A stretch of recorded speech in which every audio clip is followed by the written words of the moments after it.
Coucou à tous, on vous fait une petite vidéo avec Lucille, on profite qu'on est ensemble, donc Bah vas-y. oui. Donc on est ensemble, on est à Sainte-Tulle dans un ancien moulin à huile. C'est le lieu de rendez-vous des adhérents pour le 11 mai. Donc je vous ferai une petite vidéo pour vous montrer, c'est un lieu magnifique. Et en fait on sort de la danse-thérapie ensemble. Donc est-ce que tu veux dire quelques mots sur la danse-thérapie ou pas? Ouais, juste avant ça, en fait, tu as notifié le 11 mai, c'est vrai qu'en fait, ça sera collé au 12 mai. Nous, ce qu'on vous propose quand vous allez venir pour la journée de la fibromyalgie, c'est vraiment de venir sur un week-end, donc le 11 et le 12 mai. Le 11, ce sera l'occasion pour les adhérents de découvrir, déjà nous découvrir nous, découvrir les ateliers, la région. Ce sera l'occasion aussi de participer à la flamme olympique qui passe sur Manosque. Et le 12, c'est la fameuse journée de fibromyalgie, de sensibilisation. Donc on va avoir l'occasion de vous proposer plein de choses. Mais ça, on vous en reparlera une prochaine fois. Ouais, donc je disais, on a fait la danse-thérapie. Donc la danse-thérapie, c'est pas de la danse, hein. C'est un moment de libération émotionnelle, c'est quelque chose d'assez puissant, c'est un truc à vivre, je pense, une fois dans sa vie. Et en fait, avec l'association, on a la chance d'avoir trouvé des personnes au top qui mettent en avant, qui nous permettent de nous révéler et d'aller mieux dans la joie et la positivité. Donc il y a Angélique qui fait la danse-thérapie et il y a Annabelle Lumière, si tu veux parler d'Annabelle. Exactement. En fait, voilà, c'est ça qui est chouette avec cette association, c'est que du coup, les gens qui sont, bon, on fait beaucoup de choses aussi pour les gens qui sont dans toute la France, mais on a cette petite chance d'avoir une petite communauté sur place où on a le droit de s'exprimer comme on veut. Et ce qui est bien, c'est qu'en fait, euh, on peut profiter du coup de certains praticiens. Donc, Annabelle Lumière qui nous a fait une thérapie par rapport à des photos qu'on a prises avec elle. Ça a été vraiment de belles séances riches en émotions. Moi, j'ai trouvé ça vraiment superbe. C'est vrai qu'au début des séances, on était euh, assez renfermés et pour le coup, on s'est vraiment éveillé au fur et à mesure des séances. Et ce que tu proposes maintenant avec une autre praticienne, parce que on évolue en permanence, c'est la danse-thérapie.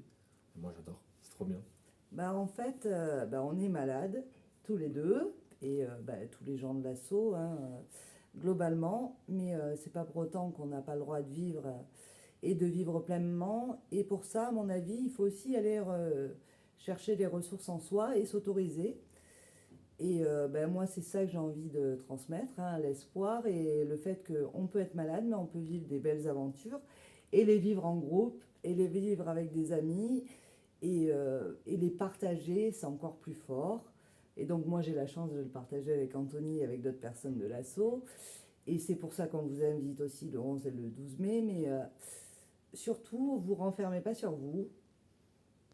Dites-vous bien que même si vous êtes malade et affaibli, vous avez encore plein de belles choses à vivre et que c'est l'occasion, j'ai envie de vous dire, d'aller creuser et d'aller chercher les trucs que vous n'auriez pas fait avant. Quoi, en tout cas, c'est comme ça que je le Mais sens. complètement. Mais c'est vrai qu'en fait, on aurait tendance à vouloir vraiment se créer un quotidien très cocon, très cocooning, je veux dire, quand on a la fibromyalgie, parce que du coup, on a besoin de repères, d'être bien dans son quotidien.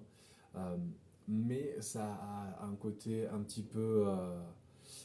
C'est un petit peu aussi le côté pas bon, parce que ça va nous mettre aussi dans une certaine sédentarité, une certaine routine qui va faire qu'on va pas pouvoir s'intéresser à ce qui peut nous faire du bien de l'extérieur.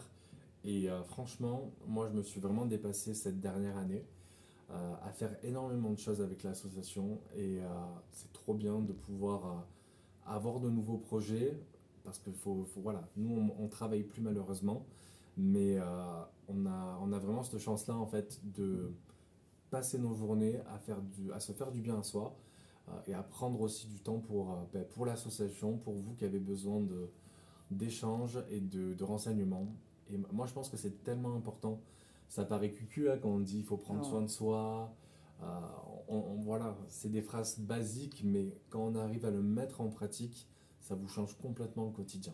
Ouais, et puis n'ayez pas peur, hein. On peut se tromper, on se trompera tous et tout le monde se trompe. Mais essayez d'aller vers les autres, voilà. parce qu'il y a aussi de très belles rencontres et très belles surprises, et ben, cette association c'en est une. Moi, si j'étais pas tombée malade, je l'aurais pas rencontré, et plein d'autres. Donc, ben, la vie, c'est comme ça. C'est des C'est hauts, ça. c'est des bas, et ça permet aussi d'avancer. Et on fait avec ce qu'on a, mais on le fait quand même. Exactement. Mais c'est vrai que pour terminer, moi je pense que ce qui a été la plus belle chose, c'est toutes les rencontres qu'on a faites en fait avec à travers cette maladie, parce que forcément c'est beaucoup de négatifs, mais nous on n'en tire pas ça. Enfin, on veut plus en tirer ça. On veut vraiment en tirer du positif, se lever les uns les autres. Euh, on a la chance d'avoir une bonne cohésion de groupe et les belles rencontres qu'on fait, euh, il n'y a pas de prix. Il faut vraiment être compris par une personne au quotidien qui comprend votre maladie, qui ne vous juge pas et qui va au contraire vous élever pour que vous puissiez vivre au mieux. Bah, je pense que c'est vraiment, en tout cas pour ma part et pour beaucoup, c'est vraiment le petit truc qui va faire qu'on va arriver à traverser au mieux la maladie. Ouais, ben, moi je conclurai sur ben, seul on va vite, ou pas d'ailleurs, mais ensemble on va loin. Donc Ouais, voilà, ensemble, c'est le maître mot de l'association, du carrément. partage, de la bienveillance. On essaye d'avoir le sourire, et voilà, et on espère vous retrouver bientôt. Et du coup, Ben, voilà, je vous embrasse, on vous embrasse et on prenez soin de vous et à très bientôt. bisous. Bye bye.